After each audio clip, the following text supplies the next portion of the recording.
ফিরলাম বিরতির পর। কলকাতা হাইকোর্টের অনুমতিতে শুভেন্দুর র্যালি। পূর্ব মেদিনীপুরে হলদিয়ায় মঞ্জুশ্রী থেকে শুরু হয় এই র্যালি। সিপিটি মার্কেট পর্যন্ত র্যালি। সম্প্রতি তাপসী মণ্ডল বিজেপি ছেড়ে তৃণমূল কংগ্রেসে যোগ দেয়। তারপরেই শুভেন্দু অধিকারী গড় বলে পরিচিত পূর্ব মেদিনীপুরে বিজেপির সংগঠন সংকটে পড়ে বলে মনে করছে অনেকে। সেই সংকট কাটিয়ে উঠতে বিজেপির পক্ষ থেকে সাংগঠনিক বৈঠক করেছিলেন রাজ্যের বিরোধী দলনেতা শুভেন্দু অধিকারী। তারপরেই হলদিয়াতে র্যালি করার সিদ্ধান্ত নেন শুভেন্দু অধিকারী, কিন্তু বাধা হয়ে দাঁড়ায় প্রশাসন। বিভিন্ন বোর্ডে পরীক্ষা হচ্ছে বলে মিছিলের অনুমতি দেয়নি হলদিয়া দুর্গাচক থানা। তারপরে হাইকোর্টের দ্বারস্থ হন শুভেন্দু অধিকারী, তাকে শর্ত সাপেক্ষে সভা করার অনুমতি দেয় কলকাতা হাইকোর্ট। তারপরেই এদিন মিছিল করেন শুভেন্দু অধিকারী।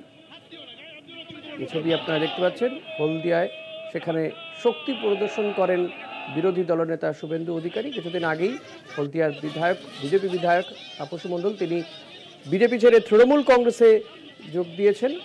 ফলত খুব স্বাভাবিকভাবেই হলদিয়াতেই বিজেপির সংগঠন এবং শুভেন্দুর সংগঠন নিয়ে প্রশ্ন ওঠে।